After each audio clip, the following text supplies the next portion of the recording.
অনেকে যারা ভাবছিলেন বাড়িতে চুপচাপ বসে থাকবো, ৩,০০০ টাকা ১ জুন ঢুকে যাবে, কোনো চিন্তা নেই, আজ্ঞে না। অনলাইনেও আপনি অন্নপূর্ণা ভাণ্ডার পাওয়ার জন্য ফর্ম ফিল আপ করতে পারেন। এছাড়াও অফলাইনেও মিলবে, অর্থাৎ আপনি লাইন দিয়ে দাঁড়িয়ে দুর্নীতিমুক্ত প্রশাসন, স্বচ্ছ প্রশাসন এবং সেই সঙ্গে একটা নতুন সোনার বাংলা গড়ার অঙ্গীকার নিয়ে ভারতীয় জনতা পার্টি এবারে এই সরকারে এসেছে।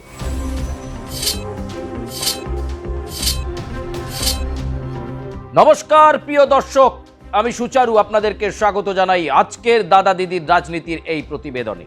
আর আজকের এই গুরুত্বপূর্ণ প্রতিবেদনটায় অবশ্যই আপনারা নজর রাখবেন।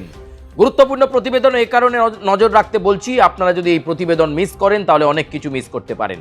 পুঙ্খানুপুঙ্খ প্রতিবেদনে নজর রাখবেন এবং প্রতিবেদনের সাথে সাথে আপনারা কমেন্ট করবেন, লাইক করবেন, সাবস্ক্রাইব করতে ভুলবেন না এবং বেল আইকনে প্রেস করতে ভুলবেন না।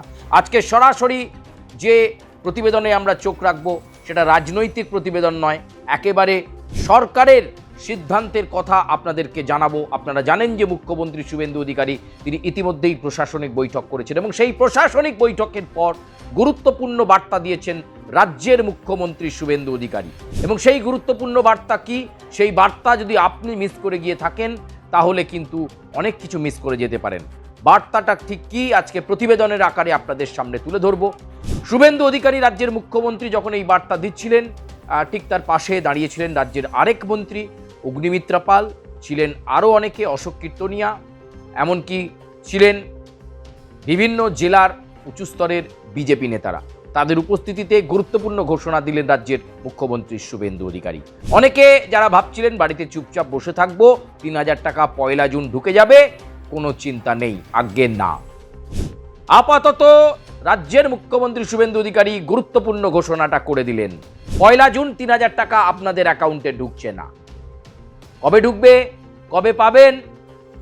আপাতত এক্সিস্টিং যে প্রকল্প ছিল, নারীদের জন্য যে প্রকল্প ছিল লক্ষ্মীর ভাণ্ডার, সেই প্রকল্পের টাকাই আপাতত কার্যকর থাকবে, অর্থাৎ লক্ষ্মীর ভাণ্ডারের টাকাই মিলবে মহিলাদের অ্যাকাউন্টে ১ জুন থেকে।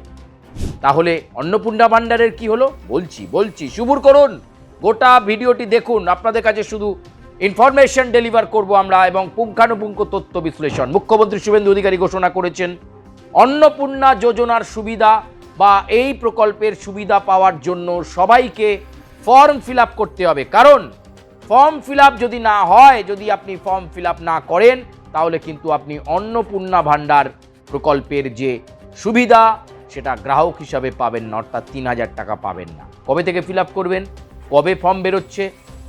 আগামীকাল রাজ্যের মুখ্যমন্ত্রী শুভেন্দু অধিকারী রাজ্যের মন্ত্রী অগ্নিমিত্রা পাল এবং মন্ত্রিসভার আরও গুরুত্বপূর্ণ সদস্যদেরকে নিয়ে একটি গুরুত্বপূর্ণ সাংবাদিক বৈঠক করতে চলেছেন রাজ্যের মুখ্যমন্ত্রী শুভেন্দু অধিকারী। সেখানেই তিনি ফর্মটা দেখিয়ে দেবেন এবং সেই ফর্ম তিনি ফিল আপ করবেন, কিভাবে সেটা বলে দেবেন। সেই ফর্ম দেখিয়ে দেবেন রাজ্যের মুখ্যমন্ত্রী শুভেন্দু অধিকারী। ফর্ম দেখিয়ে দেওয়ার পর থেকেই কিন্তু ফর্ম অ্যাভেলেবেল হয়ে যাবে। অনলাইনেও আপনি অন্নপূর্ণা ভাণ্ডার পাওয়ার জন্য ফর্ম ফিল আপ করতে পারেন। এছাড়াও অফলাইনেও মিলবে, অর্থাৎ আপনি লাইন দিয়ে দাঁড়িয়ে নির্দিষ্ট জায়গা থেকে, যেখান থেকে মুখ্যমন্ত্রী বলে দেবে বা রাজ্য সরকার বলে দেবে, সেখান থেকে আপনি ফর্ম তুলে আনবেন, ফিল আপ করবেন বাড়িতে এনে এবং নির্দিষ্ট সংশ্লিষ্ট জায়গায় এই সুবিধা পাওয়ার জন্য আপনি জমা দেবেন। ফর্ম ফিল আপ করার পর স্ক্রুটিনি করা হবে, স্বচ্ছতার সঙ্গে দেখা হবে যে আপনি অন্নপূর্ণা ভাণ্ডার পাওয়ার যোগ্য কিনা। সেই সব কিছু দেখে নেওয়ার পর, ভেরিফিকেশনের পর আপনার অ্যাকাউন্টে ৩,০০০ টাকা করে ঢুকতে শুরু করবে। কিন্তু যতদিন পর্যন্ত এই অন্নপূর্ণা ভাণ্ডারের কাজ সম্পন্ন না হচ্ছে, ততদিন পর্যন্ত আপনারা মায়েরা, মহিলারা পাবেন ওই লক্ষ্মীর ভাণ্ডার প্রকল্পে যে টাকা পেতেন, সেই টাকা আপাতত পেতে শুরু করবেন জুন মাসের ১ তারিখ থেকে। আবারও বলছি, ভালো করে শুনে নেবেন। অন্নপূর্ণা যোজনার সুবিধা পেতে হলে আগামীকাল মুখ্যমন্ত্রী সাংবাদিক বৈঠকে ঘোষণার পরেই আপনারা অফলাইন এবং অনলাইনে পেয়ে যাবেন অন্নপূর্ণা যোজনার ফর্ম। সেই ফর্ম ভরে ফেলবেন চটপট, জমা দিয়ে দেবেন চটপট, তারপরেই আপনারা পেতে শুরু করবেন এই সুবিধে। শুধু মাঝে কিছুটা সময় লাগবে স্ক্রুটিনি করার, সেই স্ক্রুটিনি হয়ে গেলেই আপনারা কিন্তু পাবেন।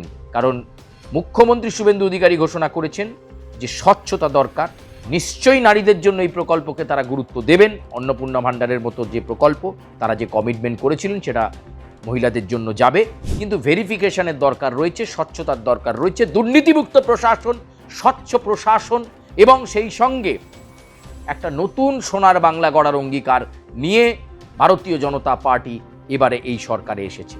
এবং যে বিরাট রাজনৈতিক পট পরিবর্তন পালাবদল হয়েছে, একটার পর একটা সিদ্ধান্ত তিনি নিচ্ছেন, কখনো মুখ্যমন্ত্রীর দরবারে হচ্ছে, একাধিক কর্মসূচি নেওয়া হচ্ছে। এরই মাঝে গুরুত্বপূর্ণ ঘোষণা দিলেন রাজ্যের মুখ্যমন্ত্রী শুভেন্দু অধিকারী। তিনি স্পষ্ট ভাষায় জানিয়ে দিলেন, আপাতত লক্ষ্মীর ভাণ্ডার প্রকল্পের সুবিধা মিলবে, যারা যেভাবে পেতেন লক্ষ্মীর ভাণ্ডার প্রকল্প সেটা তারা পাবেন, কিন্তু অন্নপূর্ণা ভাণ্ডার প্রকল্প কিভাবে পাবেন, কিভাবে আপনি এই প্রকল্পের আওতায় আসবেন, সেটা আগামীকাল সাংবাদিক বৈঠকের দিকে নজর রাখতে হবে।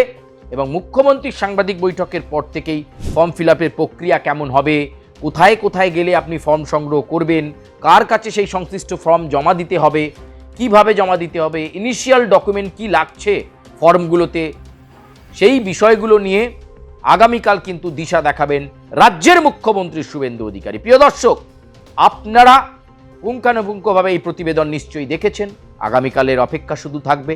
মুখ্যমন্ত্রী বলেছেন, অন্নপূর্ণা ভাণ্ডার প্রকল্পের সুবিধা পাওয়ার জন্য সব মহিলাকে ফর্ম ফিল আপ করতেই হবে, মাস্ট ফর্ম ফিল আপ করতে হবে। তারপর স্ক্রুটিনির প্রক্রিয়া, ঝাড়াই বাছাই করে তারপর আপনি পাবেন সেই প্রকল্পের সুবিধা, অর্থাৎ প্রতি মাসে ৩,০০০ টাকা। প্রিয় দর্শক, আপনারা দাদা দিদির রাজনীতিতে আরও অনেক প্রতিবেদন দেখেছেন। আপনাদের কাছে এই গুরুত্বপূর্ণ প্রতিবেদনগুলো আমরা বারে বারে নিয়ে আসি। সরকারের বিভিন্ন গুরুত্বপূর্ণ তথ্য, সরকারের বিভিন্ন গুরুত্বপূর্ণ সমীকরণ এবং নতুন নতুন সিদ্ধান্ত, ক্যাবিনেট মিটিং হওয়া মানেই নতুন নতুন সিদ্ধান্ত উঠে আসছে। প্রশাসনিক বৈঠকে জোর দিচ্ছেন রাজ্যের মুখ্যমন্ত্রী শুভেন্দু অধিকারী। পুলিশকে তিনি ফ্রি হ্যান্ড দিয়েছেন এবং একটা দুর্নীতিমুক্ত স্বচ্ছ প্রশাসন গড়ার চেষ্টা করছেন। আর এরই মাঝে অন্নপূর্ণা ভাণ্ডার বা এই প্রকল্প নিয়ে বড় ঘোষণা দিলেন এই মুহূর্তে রাজ্যের মুখ্যমন্ত্রী শুভেন্দু অধিকারী। দাদা দিদির রাজনীতিতে প্রতিবেদনে পর্যন্তই। পরবর্তী প্রতিবেদন কি আসছে সেটা জানবার জন্য অবশ্যই আপনারা নজর রাখবেন আমাদের এই সেগমেন্টে, এবং অবশ্যই আপনার প্রিয় চ্যানেল, আপনাদের প্রিয় প্ল্যাটফর্মে, এবং অবশ্যই কমেন্ট করবেন, লাইক করবেন, সাবস্ক্রাইব করতে ভুলবেন না, বেল আইকনে প্রেস করতে ভুলবেন না। আর কোন ধরনের প্রতিবেদন আপনারা দেখতে চাইছেন আপনারা নির্দ্বিধায় আমাদেরকে জানাবেন। আমরা চেষ্টা করব সত্য, নিরপেক্ষ এবং একেবারে আপনার মনের খবর আপনাদের কাছে পৌঁছে দেওয়ার জন্য। ধন্যবাদ, বিদায় নিচ্ছি।